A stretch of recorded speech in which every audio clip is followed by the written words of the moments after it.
It's the end of the month, so most of you by now will have paid the bills and you will know how much money came in when if you're working and you're employed or you have any source of income, you know how much money came in. You've done all your bills and expenses and everything, and you know how much has been left, which will be saved for rainy season. As I've been going through the last few days, sorting out my house bills, sorting out the things that I need to do, I need to pay, and all those kind of things, I started thinking about the whole concept of the energy expenditure or the energy balance. We know that when you're talking about exercise, for example, you're talking about food, you're talking about weight loss, weight gain, it's all a matter of or a game of the energy balance.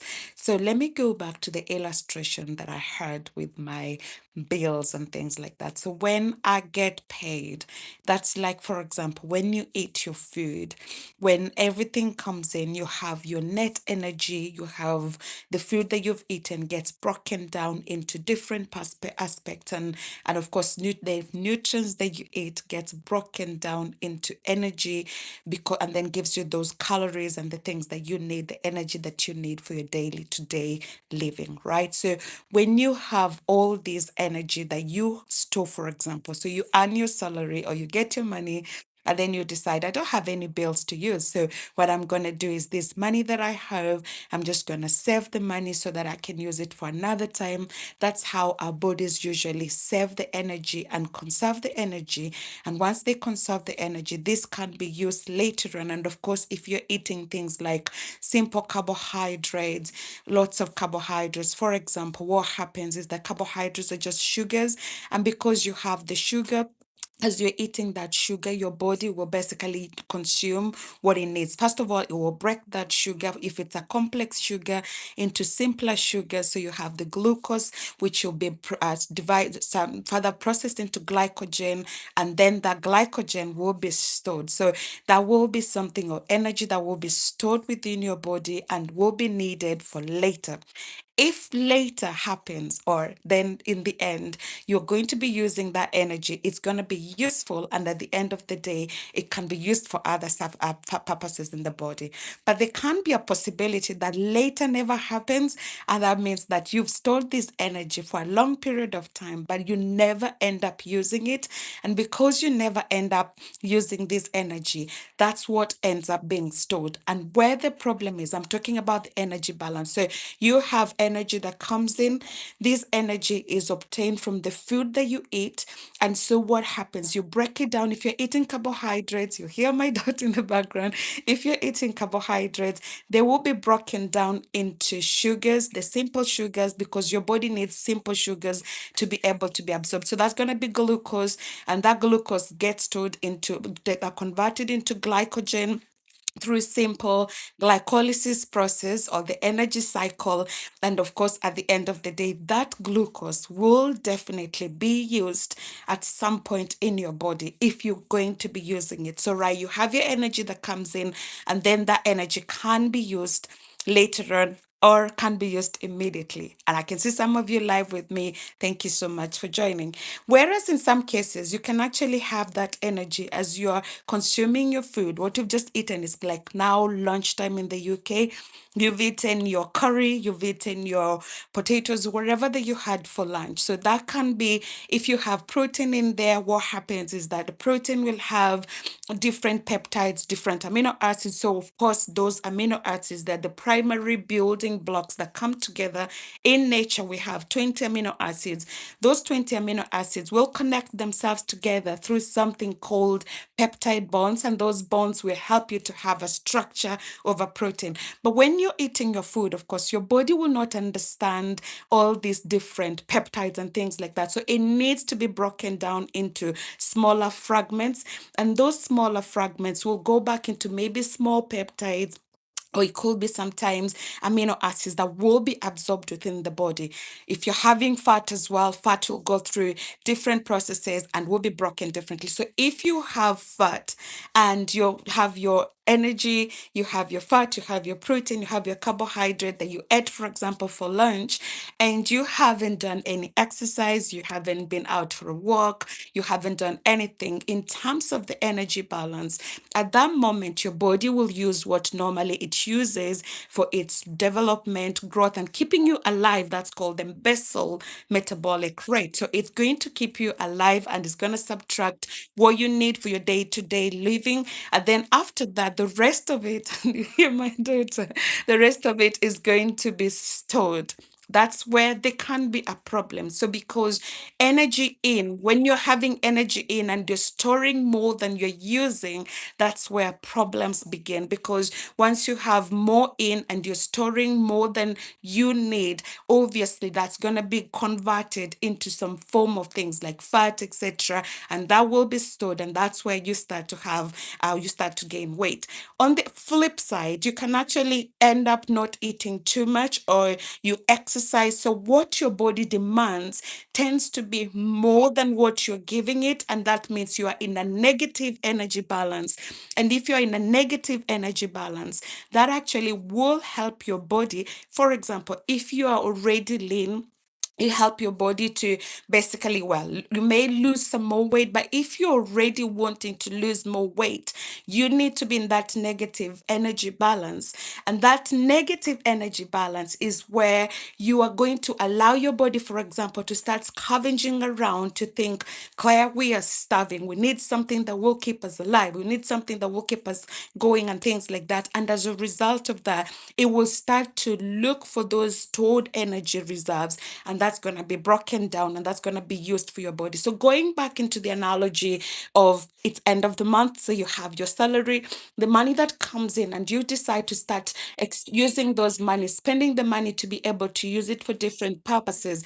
That money that you're spending for different purposes will be the energy that is being spent for different purposes, right? And that will help you to be able, for example, to live, to be alive, to be able to break down energy and things like that. But when you have the money and you decide, I don't need to spend it, I'm just going to store it, I'm just going to hold on to the money and save it.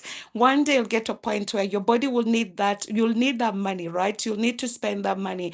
And that's where it gets to a point where you have to be prudent and think about ways in which once you're having that energy, what am I going to do with it? What I'm saving in my body. Today, maybe there are times when sometimes you'll need to spend more because maybe you're being more active and things like that. Whereas in some cases, you spend less because in that case, you're being less active. You're not going out. Maybe you're poorly, you're not feeling well. Because, for example, today I'm home because obviously you can hear my daughter has been poorly. And because of that, if you're poorly and things like that, it means that you will not be able to utilize as much. Maybe your body might actually utilize the energy to try and help you recover and things like that. So try to think of it this way. Energy in equals to energy out that will maintain weight.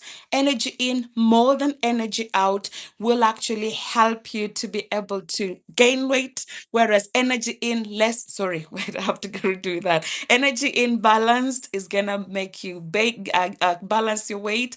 Energy in when it is more than you use, so you're using more energy more than what you are consuming, you're going to lose weight, you're going to be in a negative energy balance. Whereas energy in less than what you're using, that means you're in a positive energy balance. That's going to result in weight gain. So I was thinking about this because obviously, as I said, it's end of the month, and I love using things that are normal to relate to try and talk about things like wellness, etc. But also, it's coming towards the middle of the year. When this month comes to the end, we'll have done half of the year. I'm going to be spending this month to do an inventory just to think what are the goals that I set for myself for 2026. Goals for I usually say three things: my health, my wealth, and my finances. Well, my health, my wealth, and my relationships. So when you're thinking about health, wealth, relationships, well, what you have set for yourself as a goal for 2026. We are coming into the middle of the year. We are coming into half of 2026. It is maybe for me, I tell myself, a moment of taking an inventory, sitting down with myself and asking myself, what are the things I set out for the beginning of the year? What have I achieved so far? And because I still have another half a year, what is it that I can't be able to do if I haven't been able to achieve already what I want to achieve, so that I can facilitate that process of looking back into 2026, December 2026, and looking back and thinking, wow, I set out to do A, B, C, D, and by God's grace, I have been able to achieve E, F, G, H. Because if we don't take account, if we don't take inventory, if, for example, as I'm saying, it's end of the month, you earn your money and you never sit down to account for what you earned, account for what you've spent, account for what you're saving, how will you be able to know if you're making progress? How will you be able to come back to that place and say 2026 has been a productive year? So it's just a challenge to myself and a challenge to some of you watching to say, maybe it's a high time as you're coming towards the end of half of the year and also the beginning of the month, so to say. Sit down with yourself, call yourself into your meeting and ask yourself one thing and say, Claire, what are these things that you desire? What are those goals that you've set for yourself? Obviously, if you don't plan, you're planning to fail. So, what are those plans that you have for 2026? If you have already achieved those, why not set a new plan for the rest of the year? And if you haven't achieved, like me, then ask yourself, what are some of those strategies that I can be able to put into place? For me, for example, my goal is to lose weight after having a baby. It hasn't been an easy journey, but I've got strategies that I'm working on day after day and reminding myself, number one, to be graceful to myself, extend so much grace to myself, and remind myself it's not going to be an easy race or run or easy walk through the park, because if it was, every person, like things that are facilitating people to lose weight and yo-yo diets and things like that, will never exist, because you will quickly do it. But because it takes a lot of energy, it takes a lot of intentionality, it takes a lot of, we cannot lose weight by association. I have a really good friend of mine, Alex, that has really lost a lot of weight and toned up.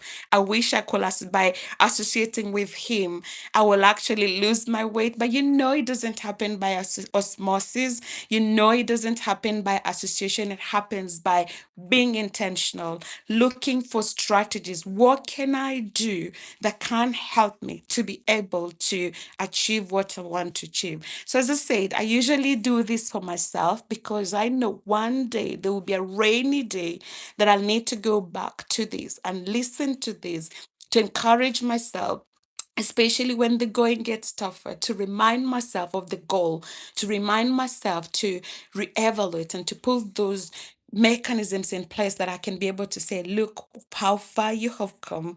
But also, sometimes I look back and I think, have I really made any progress? And I remember, I'm not where I used to be. I'm not where I want to be for sure. That's true. But also, the truth of the matter is that I'm not where I used to be. So, whether you're feeling in that place in between, you're stuck in the in between moment and thinking, this place sucks, you can actually think of, where have I come from? Like those places and spaces where you have been able to, by God's grace, overcome the hurdles, the challenges, and where you are at the moment, and let that catapult you into the future that you want. So, enough of me chatting. I just wanted to do this. But of course, as I said, my daughter is home with me. She's enjoying herself. And I thought I'll do a quick recording and quick reminder for myself. As I said, I do this for me. One day I'll be able to look back and be grateful that, yeah, I recorded these things that will help me in the future. So thank you so much. I've had someone that has joined, and from the beginning to the end, I've had a few dipping in and dipping out, but all the same, all the support is really appreciated. Go look at that inventory, do a little bit of math. If the math ain't mathing, ask yourself, why is my math ain't mathing? And what can I do so that my math can start to math up, right? Have an amazing rest of your day. Catch up with you pretty much.